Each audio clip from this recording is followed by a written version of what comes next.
Now, we're 2 weeks plus into the, or almost 2 weeks into the murders at Fort Hood, Texas. Major Hassan of Fort Hood, a patsy and a drill gone live, ? Is a detailed article. We appreciate Webster sending it to us for publishing at Infowars.com. It is a huge article. More than, 18, 19 pages? A huge bibliography, all mainstream news sources. So with us in this segment, the next, and part of the segment after that, then I'm doing my breakdown of the Watchmen, is Webster Griffin Tarpley, specifically on this subject. Webster, it's great to have you on. Thanks for coming on short notice. Thank you, Alex, and thank you for the kind words. Well, the truth is the truth. Veritas must be trumpeted. Webster, I'm going to try to sit back because we don't have a lot of time with you today. Go through your article, break it down, maybe first explain well, you know how to explain it, but I would imagine it'd be good if you explained how patsies, dupes, drills are used over and over again. We see the same fingerprints completely. I mean, really overdone here. And your basic breakdown on what you believe really happened at Fort Hood and then why they did it. Webster Tarpley. Thank you, Alex. You've already said the most important premise, I guess, which is there's a method to these things. And once you know the method, you can recognize them, I think, relatively easily. False flag terrorism or these kinds of provocations that are dished up by intelligence agencies involve the use of, first of all, the patsy. That would be somebody like Lee Harvey Oswald or Mohammed Atta or Cho, the shooter there at Virginia Tech more recently. Tim McVeigh, the long Sirhan, James Earl Ray. These are the patsies. These are the fall guys, and they're going to be demonized based on the group they represent or the political view they represent. But generally, you look at these people, they're low-grade subjects. They often don't know what's going on around them. Sometimes they're psychotics, they're fanatics, they're dupes, they're drugged, they're brainwashed. You have to look a bit They're further. always screwed up ding-dongs. Yes, right.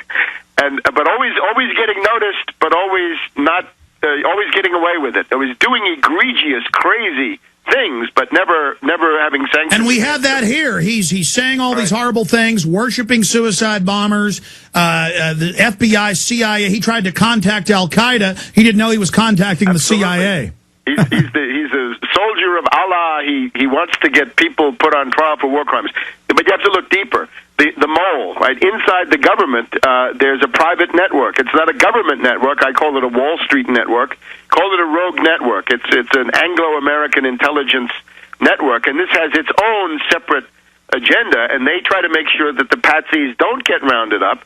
Until the event occurs, the mole wants to make sure that the patsy is left free, because otherwise you can't blame him if he's So in that's jail. evidence one, that as usual, like 9/11, like McVeigh, like Sirhan, like Lee Harvey Oswald, they always protect the minion.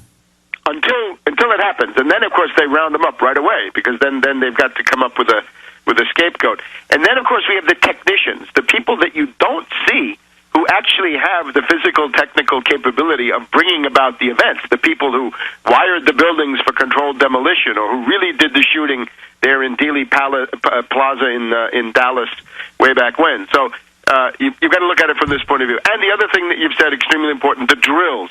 Always look for drills. Anybody talking about a drill going on at the same time, a drill that looks sort of like what happened, that can indicate that a drill has gone live, been taken live, or been flipped live. So that's essentially it. And, of course, the brainwashing role of the controlled Wall Street media, always an important thing. So I start with this basically saying, look, don't focus immediately on Major Hassan.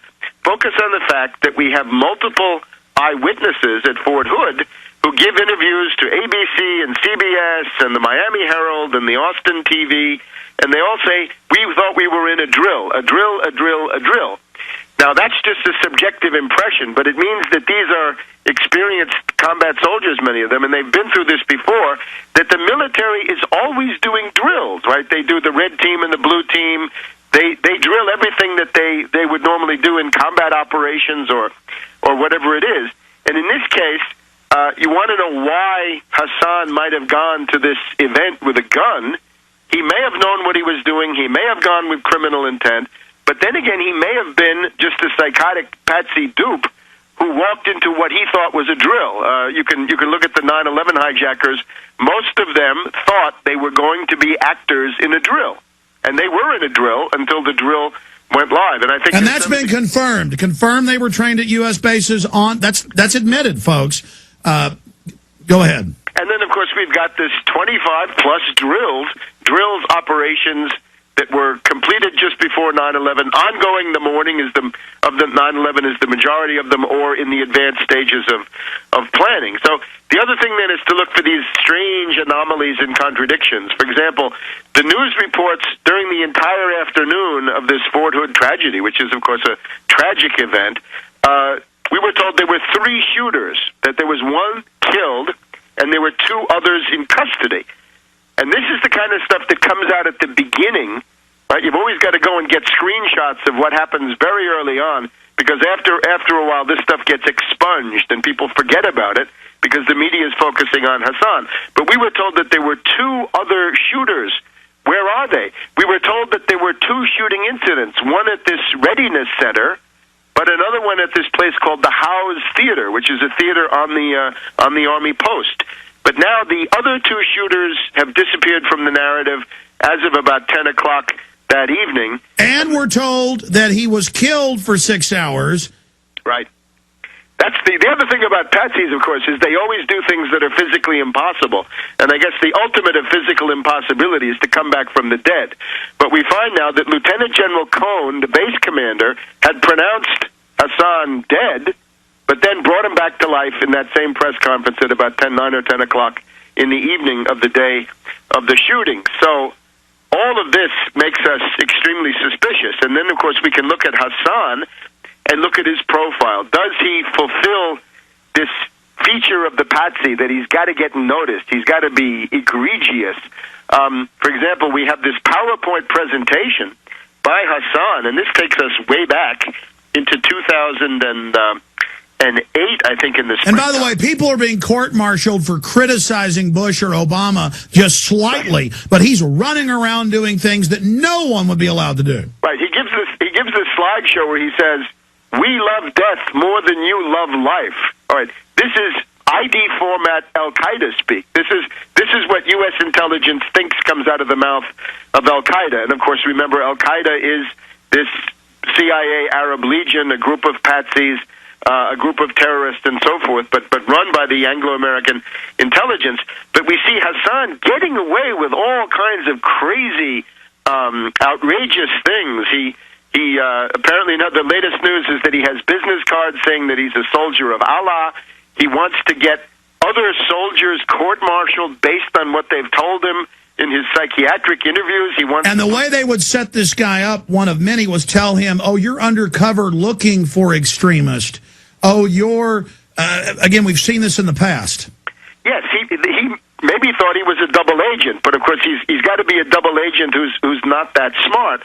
And indeed, among his supervisors, and this is all right down the road here, between the Bethesda complex, where you have the National Institutes of Health and the National Uniformed Services and notice he comes out of the same Blacksburg University that the other shooter was produced out of. Right, Cho. He's got the Cho pedigree.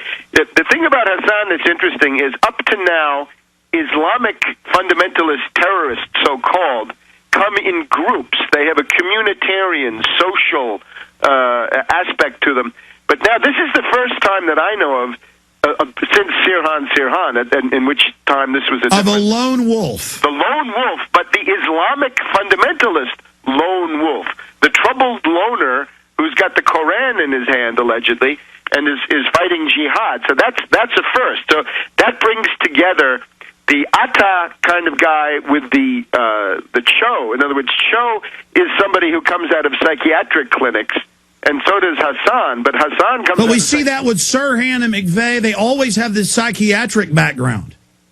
Yes, but again, now Islamic. So the question is, the supervisors at Walter Reed Army Hospital, which is, Walter Reed, of course, is not quite part of that Bethesda thing, but it's just a few miles away.